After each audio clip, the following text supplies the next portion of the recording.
এখন আমরা যে স্ট্র্যাটেজিটা শিখবো সেটা হচ্ছে স্ট্রাকচার।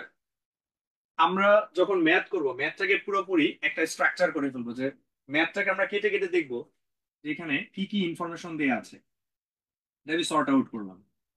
তারপরে আমি খুব ভালো করে আন্ডারলাইন করব বা ফোকাস করবো যে এখানে আমার কি চেয়েছে। ঠিক আছে, ধরেন একটা অঙ্কে আমার শার্টের দাম চেয়েছে, মনে করেন আপনার শার্টের দাম চেয়েছে বা প্যান্টস এর দাম চেয়েছে, অথবা আপনার ধরেন হচ্ছে আপনার যে টাইম, ডিস্টেন্স অথবা স্পিড, আমরা সবগুলো বের করবো না। আমার মনে করেন আপনার এখানে টাইম চেয়েছে, আমি শুধু টাইমটাতে ফোকাস করব।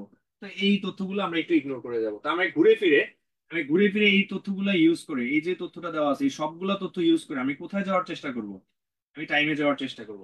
তো আমাদের এখানে ইনফরমেশন গুলো, যে আমার কি কি মশলা দেওয়া আছে আর এখানে আমার কি চেয়েছে বা আমার কি করতে হবে, ওই অনুযায়ী আমি হচ্ছে একটা পদ্ধতি, নিজের মতো করে একটা পদ্ধতি সিলেক্ট করব, যে আমার এই স্ট্র্যাটেজিতে আগাইলে আমার এটা ভালো হবে। যেখানে আমি কি সূত্র অ্যাপ্লাই করে করব, নাকি হচ্ছে ম্যানুয়ালি করব, নাকি অন্যভাবে করব, কিভাবে করলে ভালো হবে। ঠিক আছে, এই জিনিসটা কিন্তু আমরা দেখার চেষ্টা করব। ঠিক আছে, আশা করি এইভাবে যখন আপনি চিন্তা করবেন, আমার মাথার মধ্যে কিন্তু এই জিনিসটা সবসময় সেট হয়ে থাকবে, যে আমি সবসময় এইভাবে চিন্তা করবো যে একটা বড় বা জটিল অঙ্কের ক্ষেত্রে এখানে কি কি ইনফরমেশন দেওয়া আছে, কি কি চেয়েছে, বা হচ্ছে কোন পদ্ধতিটা আমি অ্যাপ্লাই করব।